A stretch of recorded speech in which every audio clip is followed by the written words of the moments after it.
Moi je m'appelle Shiraz, j'ai 19 ans. Je suis étudiante en gestion des ressources humaines. Je suis en première bachelier en haute école, à l'haute école Francisco Ferrer. Je suis quelqu'un d'aussi très débrouillarde. Je suis la plus grande à la maison aussi, donc je suis un peu indépendante et donc forcément ma mère elle me pousse, elle compte tout le temps sur moi et elle me pousse à être indépendante. Donc je grandis un peu avec cette pression, la responsabilité. Aussi j'ai deux petites sœurs, mais malheureusement ce que j'ai appris le plus, c'est pas à l'école que je l'ai appris. Je l'ai appris en fréquentant des gens, en fréquentant des maisons de jeunes, en discutant avec d'autres personnes.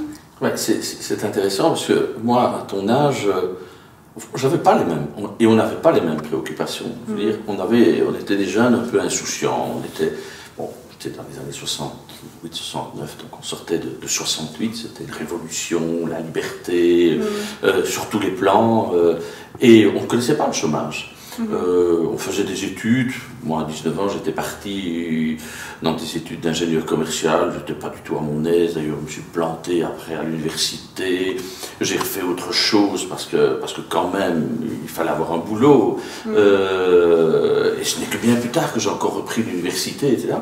Et j'étais pas sous cette pression, on n'avait pas d'angoisse sur l'avenir, on disait tout allait bien se passer, on sortait des Golden Sixties, et on ne voyait pas des difficultés devant nous. On ne disait pas pour ça que c'était facile. Et donc on n'avait pas du tout cette projection dans l'avenir qu'aujourd'hui on est jeune. Et parfois cette peur, cette angoisse, qu'est-ce que je vais devenir, est-ce que je vais avoir un boulot, est-ce que je vais trouver ma place dans la société, etc.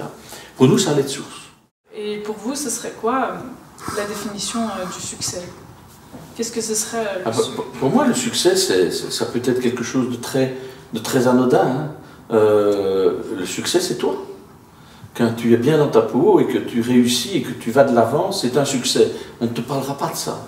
On ne parlera pas de cas comme toi qui veulent des témoignages comme ça, on n'en parle pas.